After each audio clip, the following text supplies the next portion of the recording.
back with another episode of the Lakers Fast Break podcast. It's Gerald Glassford coming back at you here from Lakers Fast Break. Pop Culture Cosmos. I love doing that extra for Joe when he's here. Inside Sports Fantasy Football and Game Source. We truly appreciate everyone out there listening to all of our great shows. And if you can, please give us that magical 5 or 10-star review. How about that? 10-star review wherever you get your podcast. I'm still mad at the guy who gave us a 1-star for turning in a little bit later than he would have liked as far as putting it out and made available wherever you get your podcasts around Thanksgiving or so. So you said you'd change it. Please change it because we certainly beat Lakers Film Room. They were over almost a day behind us. So please, come on. If you guys love Lakers Film Room, give them a 1-star for turning in late. So give us a 5-star for turning in on time. If you can, please go ahead, share, subscribe. Go ahead and subscribe today so you can get the latest notifications on when we go live on the air with our great programs right here at the Lakers Fast Break. Plus, if you can go ahead and support great causes like, of course, the great folks at LakersBall.com, go ahead and just be amused by all the great things that Ox1947, aka Joe Soro, says at LakersBall.com. Plus, speaking of Joe, he runs this little company that can transform your lawn into something much better than it is today if you are in the Southern California area. And you can go ahead and do that by going over to Sinblades with the Y.com. Plus our good friend Laker Tom, who I hope is feeling better. I know he's been very sick, hacking and coughing. I know he's still on the mend. I know he's still in the middle of all the hacking, coughing, still tweeting out the fantastical trade proposals that only he can do. You can do that today. Or you can see that today at Lakerholics.com and at LakerTom on Twitter, plus our good friend Jamie Sweet and his 5 Things articles, plus our friends of the Hoop Heads Podcast Network. And if you can support all of that, it is sincerely appreciated. Well, with the Lakers flying home to Los Angeles, getting prepared for a matchup against the Boston Celtics, once rival. I don't know if you can still call it a rivalry. I mean, we hate their guts still at the Boston Celtics, but I don't know if you can still call it a rivalry per se, because it just doesn't have that same je ne sais quoi that it once did as far as the clotheslining of Kurt Rambis, and even to the late 2000s and 2010 when, we were beating up on each other with Kobe and all that. So we're going to go ahead and still match up with them on Tuesday. But first, we're going to go ahead and have a great conversation with our NBA observations, because we're observing things going on in the NBA, not just in downtown LA.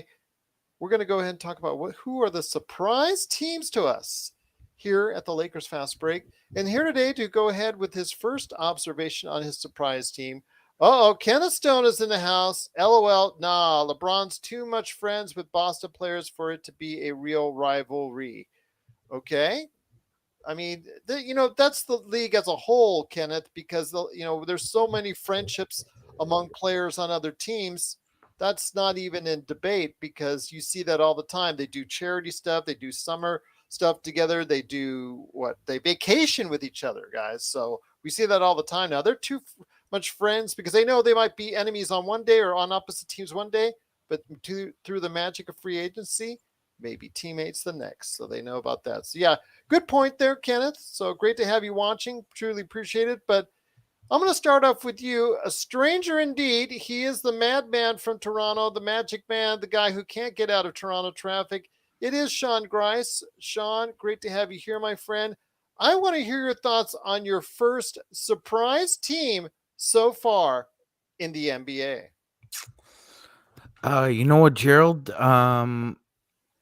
It may not be a quote unquote surprise, but the way they're playing is a surprise to me, and that's the Memphis Grizzlies. They continue to forge forward with a core that is led by the best point guard in the NBA today, and that's Ja Morant. I think there's no debate anymore. He's ascended. He's the best point guard in the NBA.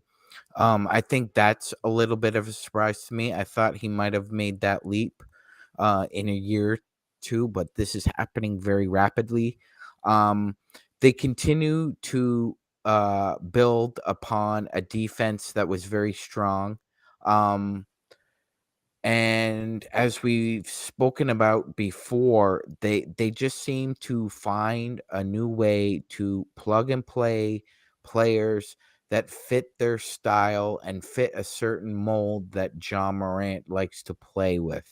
Yeah. And they would be my number one surprise team. They're 17-9 right now, second in the Western Conference.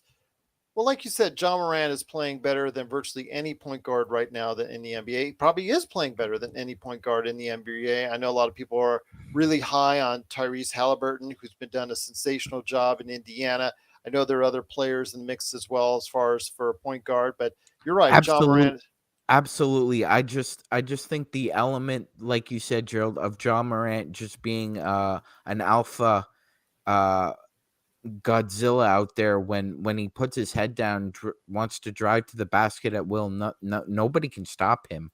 Well, the thing is, though, they just got to be healthy at the same Yep. time. They're doing this, and they have not had their entire team healthy at all this year, It, because they just got Triple J back, and who's out of the lineup other than Desmond, and then none other than bang. Desmond Bain, who's been playing sensationally.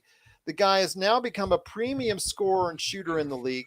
The guy who was picked at the end of the first round or near the end of the first round in his draft, just truly an amazing player. And now he's out of the lineup. So if they're playing like this, and they don't have everybody in their lineup, although he's, Kenneth Kenneth Stone has a point. Steph Curry, is he truly a point guard? Is he truly a point guard? No, I I would. understand he's categorized as a point guard, but he plays so much off the ball. He does Yes. handle the ball. He does pass the ball quite a bit, but the offense, as far as the play to play making, is more based on a motion offense than anything else. Yes, and I'd like to say that I think there's a greater issue about the narrative Mhm. rather than the fact. Career wise, outside of injuries, Dame and Steph pretty much have the same career assist average. It's Mhm. just that for some reason the narrative is that Steph is more of a complete point guard per se, where I would argue that to me as facilitators they're on equal footing. So if if that's the case, like you said, Gerald, Dame plays a lot off the ball too, and I don't consider him a quote unquote point guard either. I think they're both more combo guards more Yeah, because than they both like playing. They both can do so well either on the ball or off the ball, and I think that's where that yes, really yes. comes in. So Yeah. to me, they're more like in the Jerry West mold of a combo guard. You're able to run a team, Hmm. but like you said, Gerald, you're really skilled at playing off the I ball. mean, when is Steph Curry and Damian Lillard the most dangerous? Is when they're running off screens, getting open to try and get ready to get the ball to shoot a three.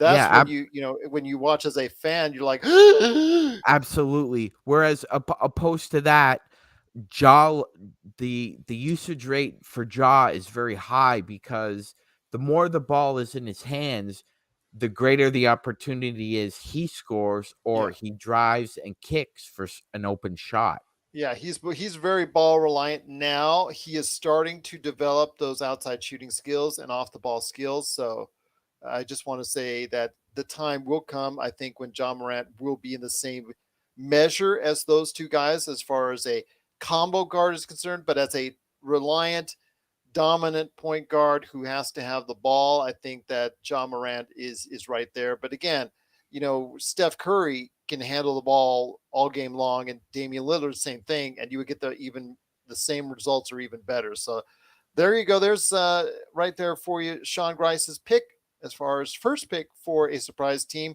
Also here today, good man indeed. You got to go ahead and check out what he's doing today as Ox1947 at LakersBall.com.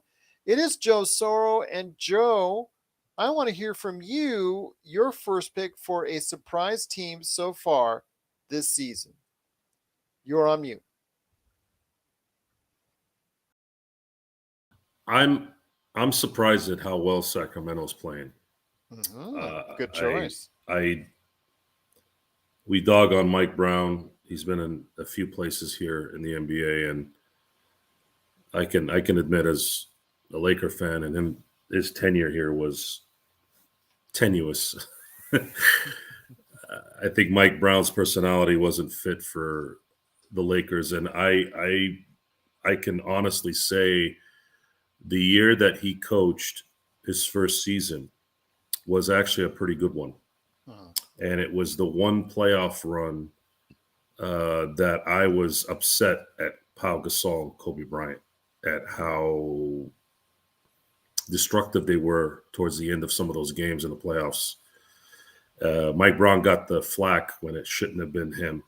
And then, just like anything else, if you lose the locker room, you lose your ability to manage the noise around you, and sometimes it's not even your fault. It kind of skews away from you, and he was never able to recover.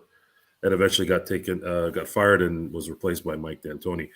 Uh, in Sacramento, he's got a young, impressionable team. Sometimes that's an easy thing.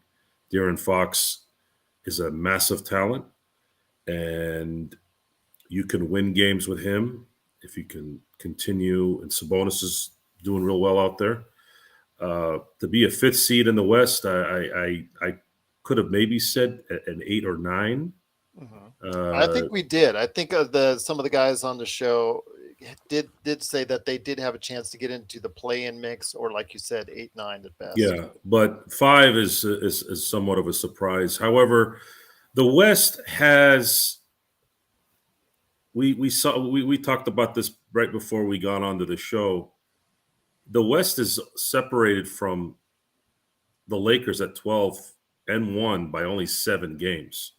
It's a pretty average standing at the moment. Kind of curious to see if this is something that's going to withstand the dog days of winter of the NBA in late December, January, and parts of February. Let's see which one or which teams drop off from that. Portland kind of started out the gate pretty well, and then now they're kind of dropping down. I'll be interested in seeing if the Kings Utah, the same thing. can Utah the same thing. I'm kind of want to see if teams like Sacramento that haven't been there in a while might end up dropping off. Um, the Pelicans, how can you say they might not be? They might have to be the one really, because I don't even think as good as we thought they would be. They made the playoffs last year without Zion. I didn't think they would be sitting at 18-8. I thought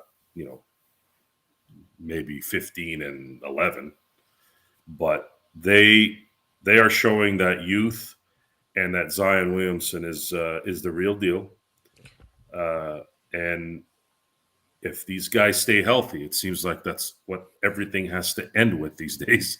If these guys stay healthy, they're going to be a force. And whether they go deep in the playoffs, I don't think that's going to happen. I'd say maybe at the very least win a first round series.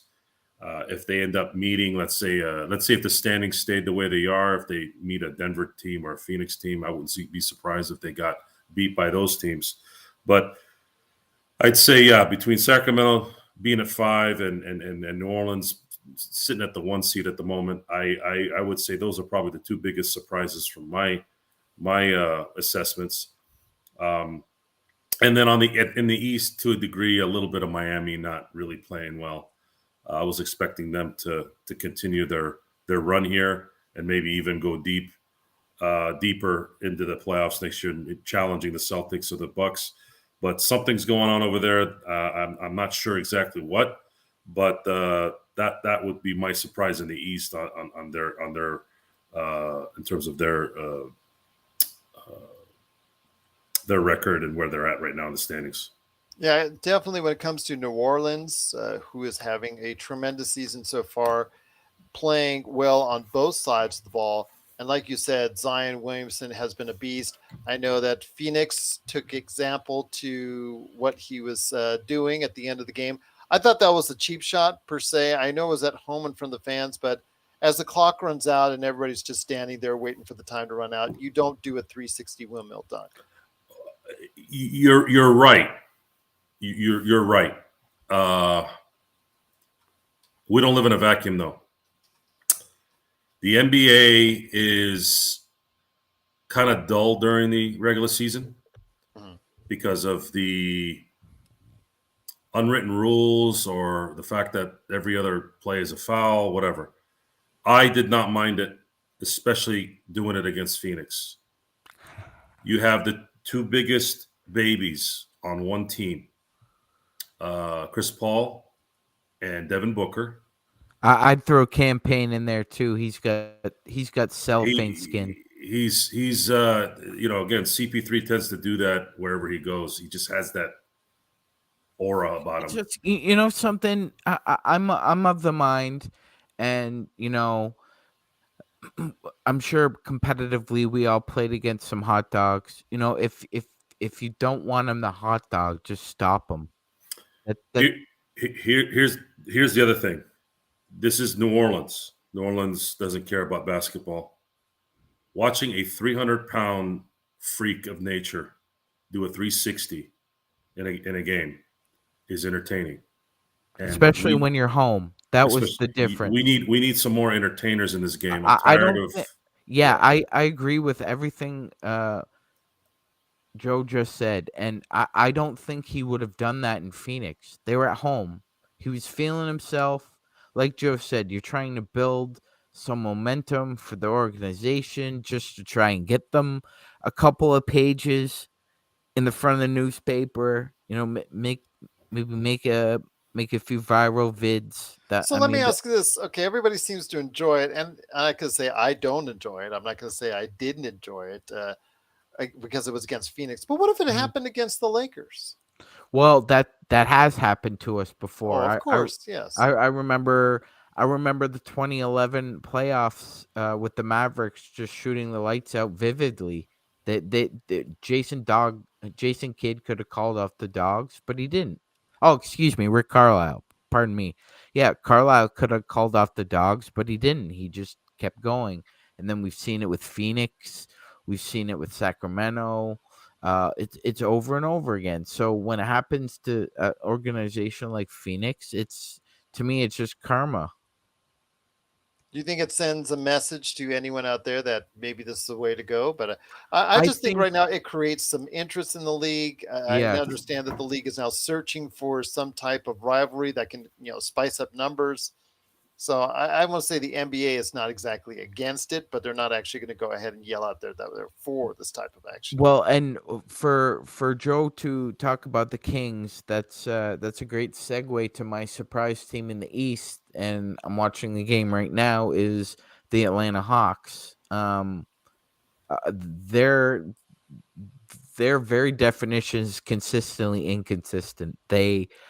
They have some games where it's brilliant play, and the other night there was a great play made by AJ Griffin at the buzzer, going coast to coast with Trey Young. That was a great play. But look, Gerald, let's be honest about something here. To me, they made a couple of missteps. Like for me personally, I wouldn't have traded Kevin Herter. I think he's a dynamite wing, and he could do a lot of different things. To me, he reminds me of a smaller Lamar Odom with a better shot. And they're both happen to be from New York, by the way.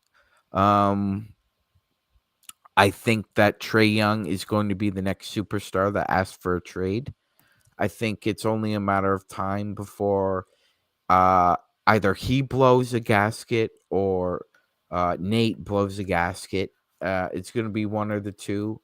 And to Well, me, he's I already think, gotten one coach fired there. yeah, exactly. And if you're the organization now, you got to be just kind of scratching your head and pulling your hair out, thinking, well, if we fire another coach, that means now that the GM who we just promoted, Landry Fields, is on the hot seat.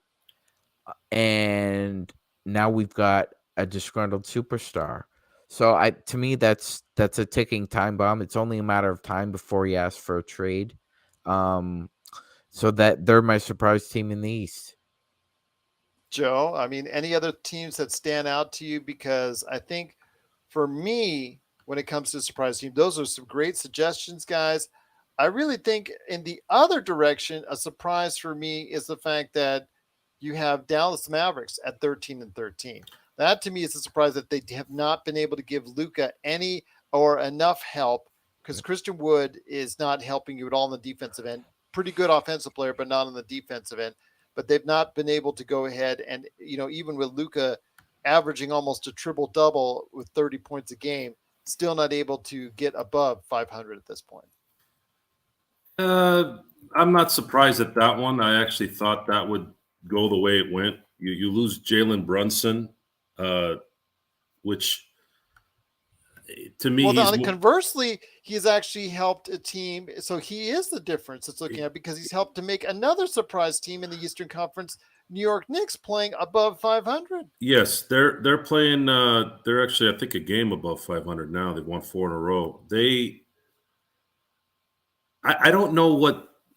I don't know if Dallas was looking at Brunson as a guy that is he really a number 2 on a title team? I think he's a 3. He's a 3. Exactly. He's a 3. So do you want to pay that guy max money knowing that you're probably not going to be a title contender, a true title contender? So I kind of saw the logic in that. The only issue is when you lose that player, when do you get the next player? Especially if you're going to be within that middle ground area in the NBA that they say you should never be in. Don't ever be that 500 team or that 8 seed because you never get a high enough draft pick and you're never crappy enough to get a really good pick. So Dallas has to hope that there might be a player that wants to come to Dallas, which in and itself really has not really been their history of getting guys over there, even though it's in a state income friendly state. I really, historically, Joe, the only guy they've really been able to sort of lure was Antoine Walker. That was really the only guy who really went there, autonomously, like of his own free will, basically. So to me, yeah, Gerald's right. I kind of agree with Gerald and Joe. I don't think it's a surprise necessarily that they're kind of the record is what it is, but like Gerald was saying, just their style of play now. If you play Christian Wood offensively, you have to compensate for him defensively, and that likely means playing JaVale McGee at the 5 or Dwight Powell at the 5, and that just cuts off the spacing for Luka basically. Where if you're like Gerald was saying with Christian Wood on offense, if he's playing with another big out there, you can really shrink the floor and not allow Luka to operate the way he wants to. Gerald, if we're going to talk about the Mavs, we need to talk about the Wolves as well. I didn't think they'd be a 500 team at all. And that to me is a little surprising because they had a team that looked like they were going to be about 45, 50 wins in the regular season. Yeah, you would figure, especially adding an all defensive player to your starting lineup who's won 3 Defensive Player of the Year awards. But the fact of the matter is that Ant hasn't been able to take the next step because for some reason none of these guys are really figuring out how to play with one another. Cat and Gobert I don't think that will ever work personally. I personally was Joe and I were talking about this last night. I don't know if you heard this on our post game last night. It's just the fact that I would love to get Cat reunited with AD. Go for a trade for him. Gobert, but it's funny because Joe was saying I'd rather take Gobert. Gobert is like on a killer contract. That contract, I'm not going to say it's untradeable, but my gosh, you want to pay the guy what $50 million See, in and see the around pro there by the end of his contract when he's 35? right. Ooh, The problem with the depreciating asset is that you'll never get what you paid for it. well, not So even close. yeah, no, same So with that's why you got to try and capitalize it on right. the front end of the contract. Exactly, right? Similar with what the Denver Broncos are going through right now with Russell Wilson. It's very almost not similar, but different sports, but it's not asymmetrical to think that, Minnesota is going to have a problem moving that contract, and you're not nearly going to get the draft So when capital. he's 33, you're paying him $46 million. It's no, I wouldn't touch that with a 30.5 foot pole, to quote Okay. Ted Geisel. I mean, but I can get what Joe was saying, because if, let's say, he was traded tomorrow to the Lakers, that would be an awesome front line as far as on the Yeah. defense. Oh yeah, for sure. Joe's right there. But your spacing is absolutely horrible. Oh yeah, the spacing is horrid. That's even if you got shooters, I suspect Darvin Ham would have a similar problem with spacing as he does now. It'd just be a little different as from a philosophical point of view. I'm with you, Gerald. If Cat walks up to the manager's desk and says, "Look, man, I've been here for a while. It's just not working out. Please find me a new home." You gotta believe that Rob Pelinka would be on the phone in a second. Yeah, because he's only 33 and he's only got another $36 million owed to him. Joe, I mean, you and I were going back a little bit on forth. We didn't. It's not like we were both adamant on it. I could go either way, but I think of the two, I would probably lean towards Cat, simply because of the fact that he provides so much as far as stretching out the offense. The issues in Minnesota stem from him.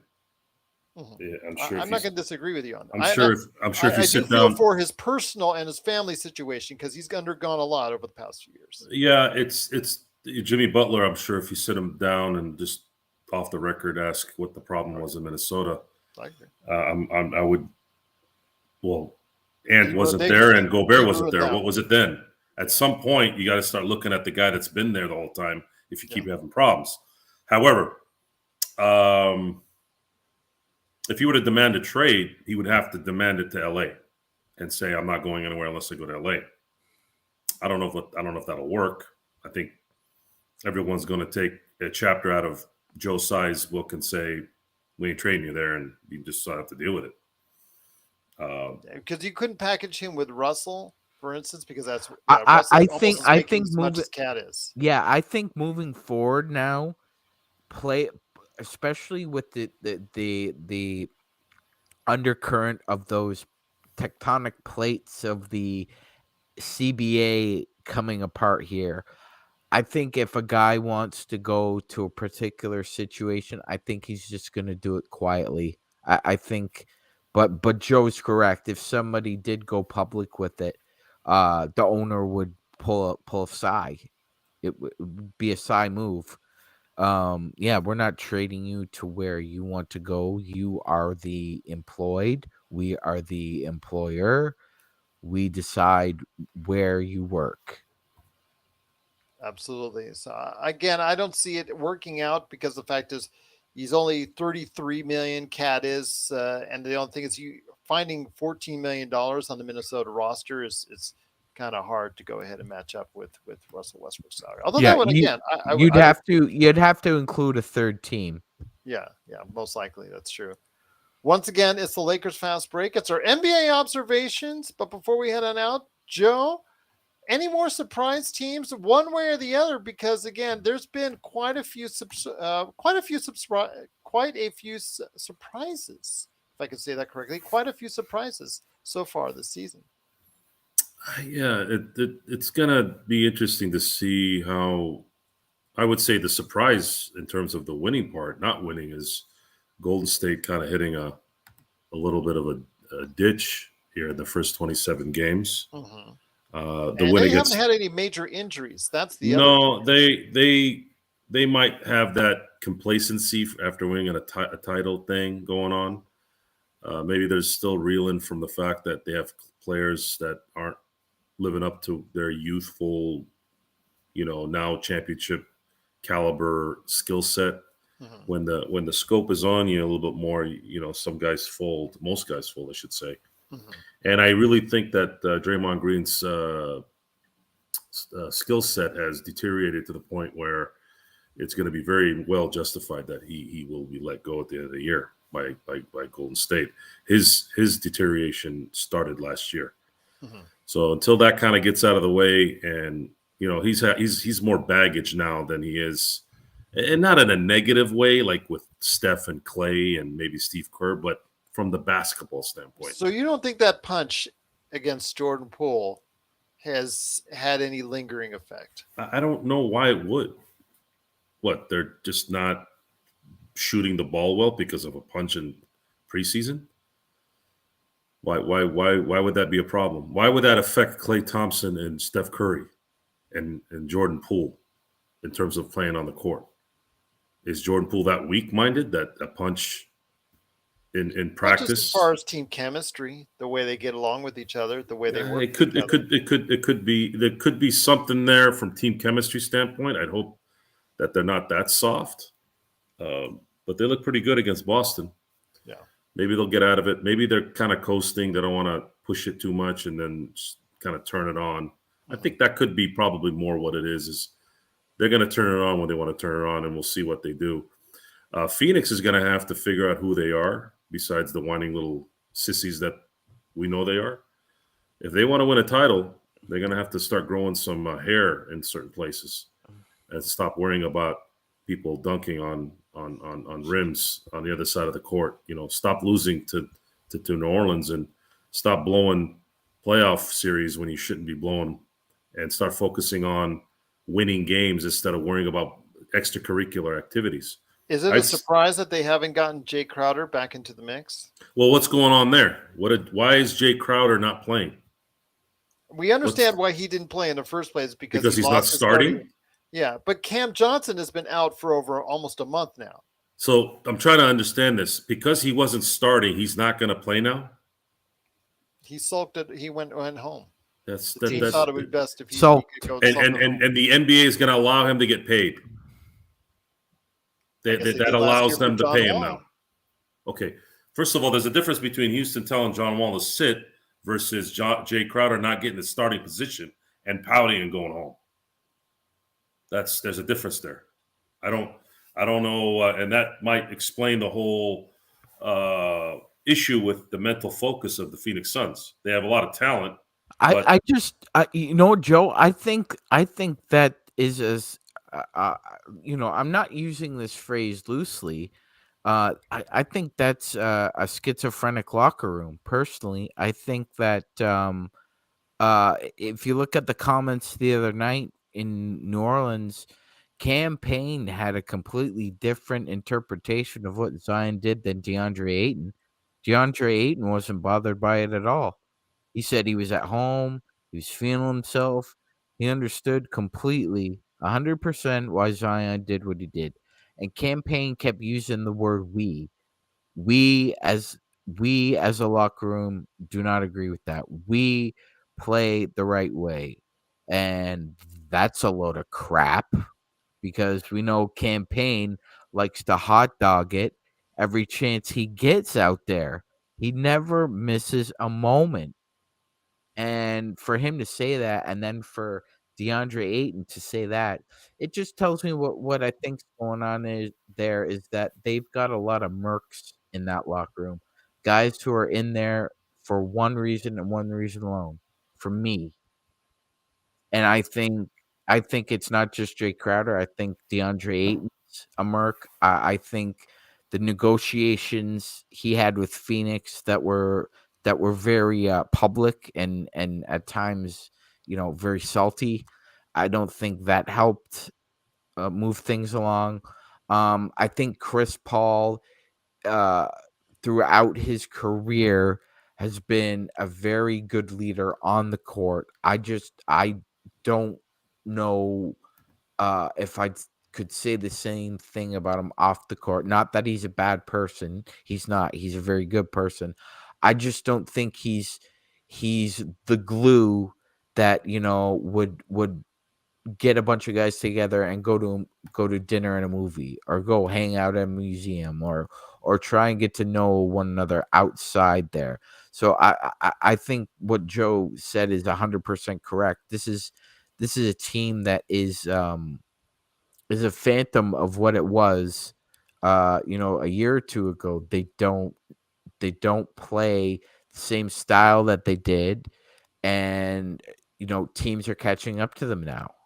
And if they were in the playoffs right now, if the playoffs started today, I wouldn't pick them to be in the Western Conference Finals. I think Denver, the Clippers, Memphis, New Orleans are all playing better than So them. you even think the Clippers, Yeah, I'm unfortunately, famous for picking them to go yeah, quite a ways. even with their record, I mean, they're playing Boston tonight, so we're gonna see a lot about those two tonight. Okay, and Kawhi is, hopefully he's there for it because we don't know one game to Yeah, we next whether or don't not he's know. going to play. We don't know, but like you said, Gerald, it's not as if it's a talent issue there. The Yeah, talent is still there. It's just they're not getting the results or do that they the care? They just right, want to go middling through the season until the playoffs. So right. But I mean, at that point in time, because they can right now. right. But that can kind of come back and bite you in the ass, Yep. because when you have this mishmash group of perimeter players, and you don't have a lot of height, and then you're gonna try and add a big body or two uh during the waiver situations, it could come back to haunt them, because uh, uh, uh their death lineup, whatever they want to play, they haven't been able to find the minutes cohesively yet. I think it has been a little bit of a surprise that they haven't been able to mesh together at least a little bit better. I'm not saying that they would be leading because I have a feeling that, when I talked about how good that they were going to go ahead and meander a little bit because I was expecting, Hmm. I think, a third or fourth, I think, for the Western Yes. Conference. But I said that they were going to go far in the playoffs. Uh, Once again, it's the Lakers Fast Break. It's Gerald Glassford coming right back at you here with Joe Soro and Sean Grice, aka the Magic Man, the Madman from Toronto, the guy who can't get out of Toronto traffic. He's back with us once again. But before we head on out, I've got two more surprise teams for you guys. Joe, I want to hear your thoughts on the Miami Heat, which I think is probably one of the biggest surprises out there that they're so disappointing after a strong Eastern Conference one. They were literally just a couple swings one way or the other from actually getting into the NBA Finals. Now they're 12 and 15, and they really look lost right now. The good old getting paid mentality. So you have, I believe, Tyler Hero got paid. Duncan Robinson got paid a couple of years ago. Mm-hmm. They're Um, trying to get rid of him like a bad habit. yeah. Bam Adebayo making 30. Kyle Lowry making almost 30. Cha-ching. Your your And money's tight. and Jimmy's already decided. Yeah, you know what? You want me at 100%? Let's get to the playoffs. I'm not interested in the regular season. You can't be in a position to talk like that when you haven't won anything. Sorry, Jimmy. I know you're one of the few dogs in the NBA, but there's no such thing as you and the Miami Heat turning it on. You haven't won jack squat, and even if you did, that kind of mentality doesn't necessarily work unless you're really, really, really good. Um, I only saw one team in my lifetime turn it on. That was the Lakers in 01 and 02. That's it. No one else has ever been able to just turn it on. The Timberwolves have to play a lot better. They're 13 and 13 right now. They're not meshing well on either end. The 2 7-footer lineup has not worked out as of yet. I'm not going to say that they aren't going to get it together because a lot of us thought that the Minnesota Timberwolves would be a very good regular season team. They haven't yet. And you're saying they're a sleeping giant. Well, they're sleeping on themselves because they're arguing amongst themselves. They're not playing well. they don't actually, because of the trade to Utah, they got rid of a lot of their depth, which I think has also hurt them as well. But we'll see what they can do. I'm not going to sit there and tell you that they're not going to make the playoffs because they're just tied. They're tied right now with the Mavericks, essentially for 10th place. So all it takes, like we talked about the Lakers being only 7 games away from first place, they're even less than that. They're only 5 games out of first place. So if they go on a winning streak, anything's possible. You're on mute, Sean. Yeah, definitely, Gerald. I'm not going to rule out that possibility. The talent is there. They can go on a scorched earth run here where they, over the next 20 games they might win 15 or 16. That is possible, especially with the talent they have. My only rebuttal to that would be, to me, now that's working its way around in my head.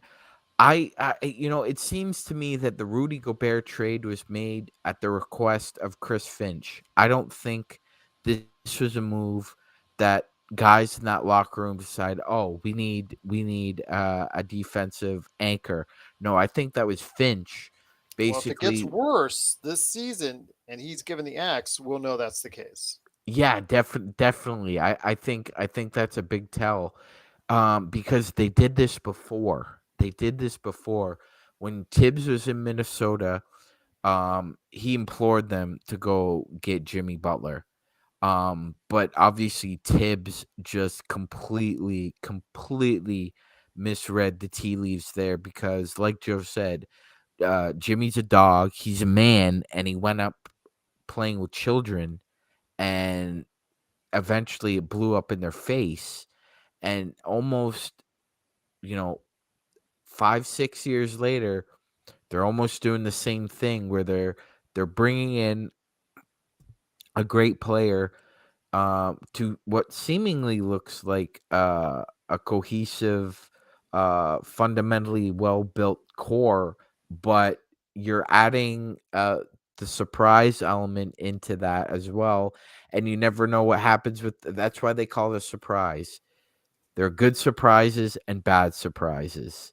It's a very equal term. It's neither positive nor negative. And right now, it's a bad surprise because through 30 games, this team should be much better. I agree. I agree. Last surprise I have for you guys is someone or a team that Sean is very familiar with over there. As Blue Magic says, Wolves have a key to their success. Trade D'Angelo. He's about $31 million, I think, on his contract this year for effective role Good point, players. Blue. Yeah, very good point, Blue. Absolutely.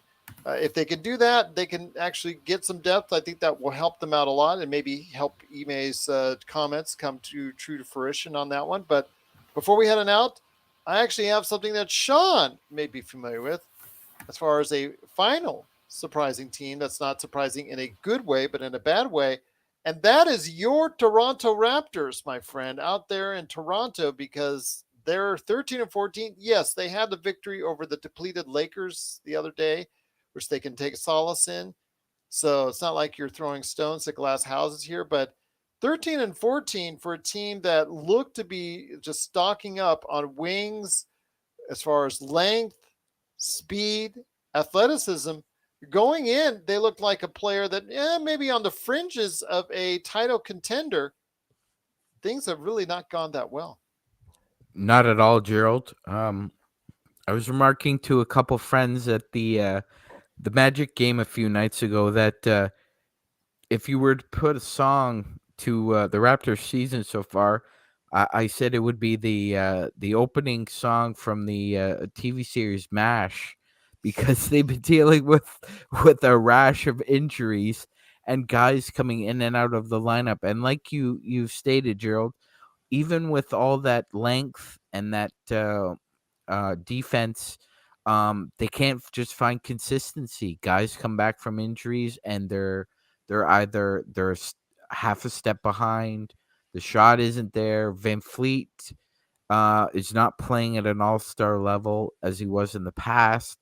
Pascal Siakam, He you started know, out like a house of fire. yeah, he did. He did, and he's just become Mr. Freeze all of a sudden.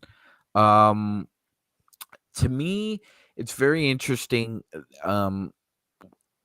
Like you said, Gerald, it's just for a team that has this much talent, to be bobbing up and down in the water like this.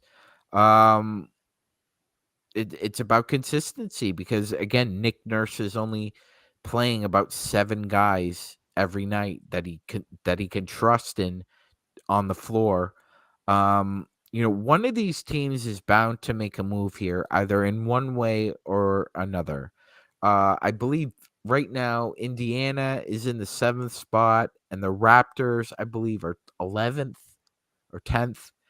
They sit at 13 and 14. The Pacers, I believe, are 14 and 11 or 12. So there's only about 1.5 games separating, the 5th seed from the 11th seed there. Somebody's going to make a move and try and ascend into a better position. And I think a couple teams are just going to try and 86 it and decide, well, maybe we'll take our chances with the Wembayana sweepstakes. Well, we'll see what happens there. But once again, it's the Lakers fast break. Before we go, we got to talk some Lakers before we head on out. And I do want to mention for our schedule this week, tomorrow we'll actually be doing the live watch party, 7:30 start time, of course, on Pacific. You go ahead and catch us along with the Lakers Celtics. Then right after, of course, the Lakers Celtics post game. I'm looking to see if I can reopen Lakers Fast Break University on Thursday so we can talk some Laker History 101, but that's up to these two guys right here if they're eligible for it. Then on Friday, of course, we're going to go ahead and match up against the Denver Nuggets as well. Blue Magic says, has Scotty Barnes lived up this season? He has had a sophomore slump, I would probably say. Yes. No, he has. Yes, I agree with Gerald. Sophomore slump. He This is now looking more like the player Rafael Barlow went live on the air with talking about, oh, why would you pick the glue guy at number 5? Yes, absolutely. And this can happen. It happens in all sports, but particularly in two sports, football and basketball. Normally, the second year, uh, there can be a bit of a dip in production from when you were a rookie. You're no longer a surprise. You're no longer coming up on people. You're not in the rear view mirror. Everybody has got their sights on you. They know how good you are, and they prepare differently for you, and you just have to adjust.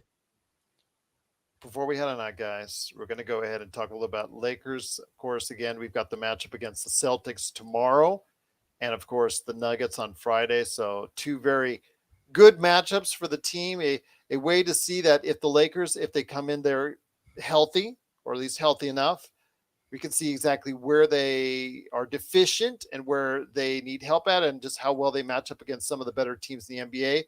Joe, I want to go ahead and hit you up first on this when you get off mute.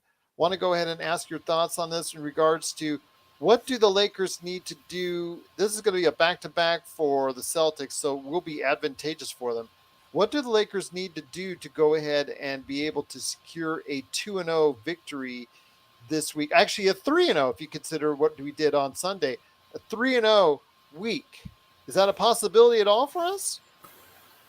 If they play like they played against Milwaukee, there Mm-hmm. might be a shot. The back to back in this case is not too rigorous, especially for a young team. They're Mm-hmm. playing the Clippers. They're not traveling from Sacramento to Phoenix or something like that. It's basically play a game and then go to your hotel and come back at the same Mm-hmm. arena. So that doesn't really hold too much water, at least for me, it doesn't. This is marked as a loss in my prognostications for the month, Mm-hmm. but it would show me a lot that they care. I'm sorry, I shouldn't say they don't care. They care, but how much do they really care? Uh, my worry is even if we win tomorrow, are they going to start going back to what they did last week? And oh well, someone has the flu and someone has a sore ankle. We have no margin of error. We need LeBron and AD to play every game the rest of the way to have any shot. And unless you do that, you don't really know what the week is going to tell you. Other than if those guys aren't playing, it's going to be difficult for the Lakers to beat anybody. Uh, I didn't like how they played against Detroit. That should have been a loss. It's just that Detroit missed shots at the end. It's that simple. And most teams make those shots. So that's why I'm hesitant to get excited about winning the game. What about Sean? Do you think that's going to be a possibility? I think that if Boston plays everybody tonight, seeing that they think that the Clippers are the better of the two teams over the Lakers at this point, they might sit some players out, and that might be the difference between a win and a loss. I agree 100%, Gerald. Um, I'm not sure who said it previously, but someone had said that, because LeBron dances and hugs with a lot of the Celtics players, that somehow he's not going to be as vindictive and vitriolic. Kenneth Stone, who just made a great comment on Yeah. Low Turner, So which is he keeping might the not be turnovers low. as vindictive and vitriolic towards the Boston Celtics as some of our other legends. That I 100% agree with Kenneth there. I just think with a rivalry game, you can just throw out the records. I don't care. I've seen too many of these games to really pick a winner. On paper they should maul us, but the games aren't played on paper. You know what? 3-3 on the road trip. I thought we could be 4-2, but they decided to just throw the towel in on the last 5 minutes of the Cavs game and the Raps game completely. So, I'm hoping for a good week here. Maybe we could get a sweep. I will say that I agree with Joe. Last night probably should have been a loss. Like regardless of the result, they didn't play to win. But when you're playing the worst team in the NBA, yes, a team that's not trying to lose, but obviously they're not very good. No, as they thought they could have been. So you need to just maul these teams and just get out of Dodge. But we've talked about it previously, Gerald, and you keep harping on it. They just find new and creative and inventive ways to either snatch, a loss from the jaws of victory, or find a new way to just blow it. That they do indeed. But before we head on out, Joe, I want you to get in the last word with us.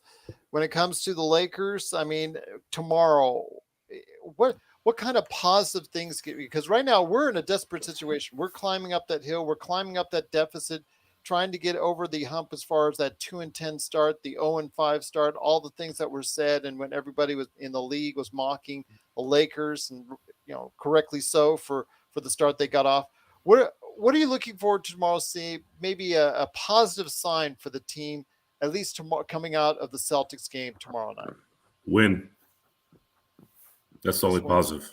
All right, Al Davis philosophy. If they don't win, it's a negative number for two reasons. Because it is Boston, and there's always going to be a feeling for Boston, no matter how bad the Lakers are, how bad Boston is. Mm-hmm. I've always said this, and I mean it. The Lakers could finish a season 2-80. 2-80. But if those 2 wins were against the Boston Celtics, you can rip me all day long. I'm fine with it. We've got 17 championships. We're a legacy franchise. We lost 80 games in a season, but we beat them twice. Said by the guy who has an Allen Iverson jersey on. Well, hey, you know what? Number 1 pick, 96 draft. He's a Hall of Famer. I don't think, you can argue with me. I wonder if Tyrone Lue still sees him in his nightmare stepping over him. I You wonder. know, that was a great piece of NBA folklore there. They should both be I know proud of you're a that. Lakers fan first, but an NBA fan close second. So everybody Yes, yes. teases you for all the Yeah. different things, but you've got an appreciation for the game like no other, my friend. Oh, I appreciate you saying that, and appreciate you allowing me permission to wear different jerseys and shirts I while didn't we're know we didn't allow talking censorship during here the as far as NBA. on Yes. clothing. I know we censorship Joe and Laker Tom, but they'll still drop the MFer every now and then, and I'll have to go ahead and bleep it in I post. just I just before we head out, just a quick question All for right. the panel and for our audience. Gentlemen, are you surprised with the level of parity in the NBA this year? It seems to me that it hasn't been this way in quite some time. The number of 500 or around 500 teams, I think it's entertaining. I like it personally because it gives any team a chance as far as a hopeful that goes on a 3 or 4 game streak. I mean, Mhm. once the Lakers, when they went on their 8 out of 10 streak, then their hopelessness turned into hopefulness. I mean, even our audience, the way they were talking from when we were 2 and 10 to when we became close enough to where we were actually sniffing somewhere in the 500 realm, it became a lot different. So I'm not. I am surprised that there are so many teams around 500. I knew it was going to be a Mhm. competitive season. I just didn't think it would be around the middle. I thought it would be at the top. I thought there'd be Yeah. like right now a lot of, like Joe said, 15, 11 teams right now. I didn't think there'd be a lot of 13 and 13 teams, and that seems to be the most surprising thing to me. Joe, We're becoming a mediocre league, kind of like the NFL. Any team can win at any given night. Uh, you have a nice game, faster paced, lots of scoring, but I don't know. The NBA doesn't have its. I feel like the NBA is not. It doesn't have its star anymore.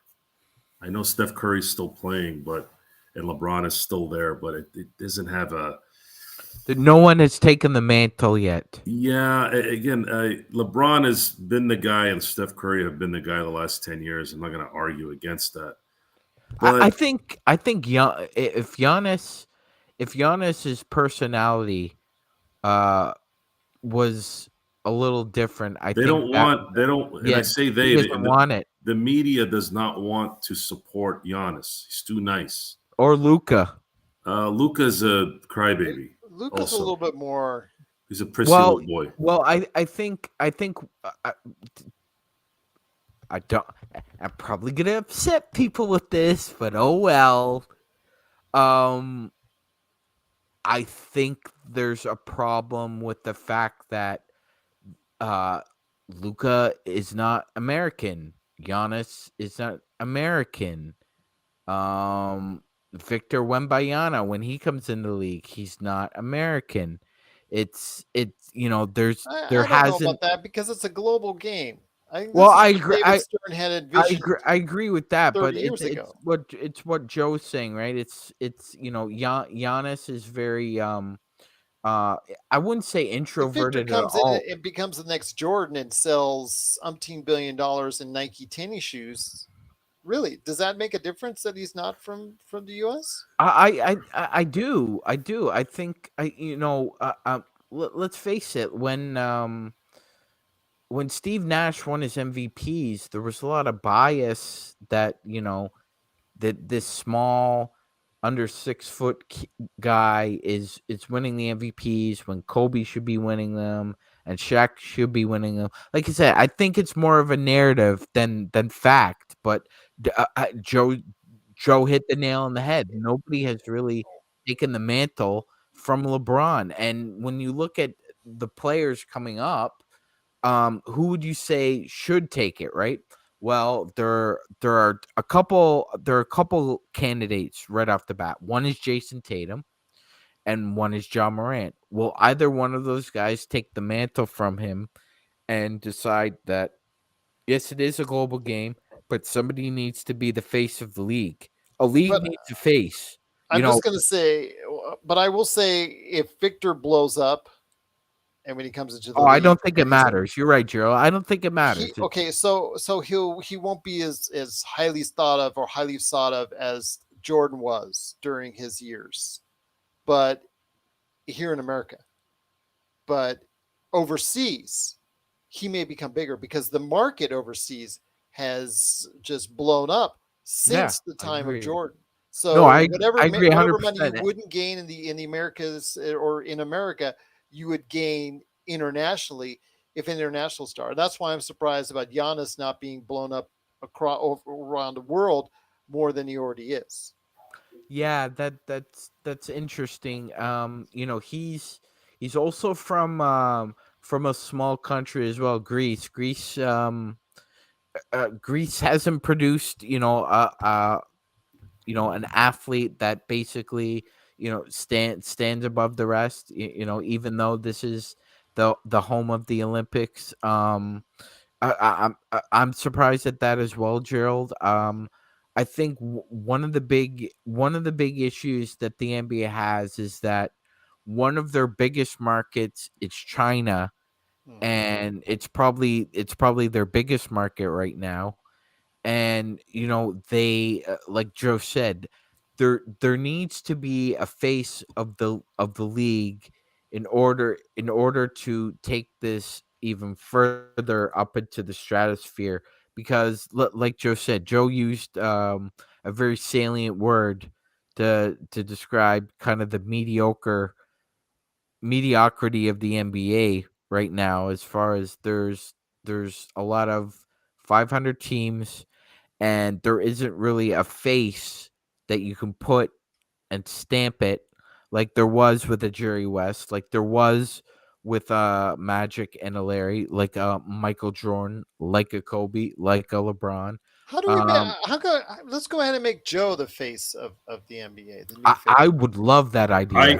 I could be the face of the NBA if I was commissioner, Okay, I would because love that that idea. would not surprise me in the the least. the NBA is we're in a different time now where people's interaction are robotic. It's emotional. It's not a stoic warrior myth aura anymore. There's no aura around Yeah. the player. You watched Kobe Bryant, you watched Michael Jordan, Shaq. You know, there was a little bit more mystique because you weren't listening to them every day or doing doing this, and everybody's doing this, and everyone knows about their families and their sisters and their cousins and what they did 50 years ago. Like it became too personal. And you guys have heard me say this a few times. I don't give a crap about your family and what they do, just like you don't care about what my family does. I'm here to watch basketball. I want to pay attention to that. And it's not all entirely their fault. It does have something to do with the fact that the media and fans demand to know what you're doing while you're on the toilet these days. I don't know why people are so infatuated with somebody's personal life, but we know why, because we watch those whatever's on TV, the Kardashians and these skanks of Beverly Hills, whatever the hell they call them. These shows are what created this problem, because we're all into people's business. Because most of the people's lives are so boring and dull. They got to live vicariously through these numbskulls, and it's seeped into the football and basketball and all these things. If you want the truth, this is what it is. And if you guys want me to be the Well, guy that's heading this, I'm going to tell you right now what the problem is. And if you want to solve the problem, stop doing this stuff and you'll stop having these issues. Blue Magic says Joe would actually make body slams legal in the I, NBA. I just like Joe said, just to footnote off what the wise man was saying there. Um, Well, I'm the not sure the S word that he dropped is not exactly the most wise. well, in the heat of the moment, Gerald, Asia Yes. wrote a great song, and Joe just exemplified that right there. Yeah, it was a heat of the Uh, moment. yeah, it was. Well, it was great. That this is what we're about here. This is real. Um, I'm just seeing kind of the same thing as Joe is. The 75th anniversary, they really did a very good job of illustrating some of the important historical factoids and moments in the game. But I think it's fleeting. I think they're more interested in Zion 360s and jaw tomahawk jams, and just it's just this negative feedback loop of Well, constant. let's talk about that. That's a good example you brought up. You have an exciting player who has been dubbed the next big thing, and he does something visually amazing, and his team is winning, and he's in his own arena. And look at the stuff that they're talking about. They're not talking about the amazing feat. They're not talking about the fact that a 300-pound man just did a 360 tomahawk windmill dunk. They're talking about how Chris Paul's feelings were hurt. Really? Your Yeah. feelings were hurt? So no one is supporting that. No one's coming out and saying why our mentality in sports. You want to go do this stuff in Hollywood or TV, that's fine. That's what that's for. Drama, that's what TV is. That's what movies are. It's about drama. Drama in sports needs to be about testosterone. I'm the man. Instead of he dunked on us. Yeah, Oh, he dunked on you. Oh, I what are you gonna do now with yourselves? what if they meet in the playoffs? This could be the start of a great rivalry, and instead we're just talking about the peripheries of feelings and I just, The to me, same people who yap about feelings are usually the ones that are hurt the most, yes, right? Just like the 100%. ones that say that they don't care what people think are usually the ones that care what people think. It's very few people that are actually going to say, I don't give a damn, and actually come through. It's just what it is. People care about what others think about them because they're not secure with who they are. I Yeah, I was just gonna say, Zion would be a great guy to get that mantle, but Gerald, you gotta want it. You gotta want it. It's not as if LeBron's just gonna hand it to somebody. You have to want it. Well, Kenneth Stone said that LeBron is still, in many ways, the face of the NBA. He is. I don't He think is. LeBron has it right now. He Well, has it. He has it in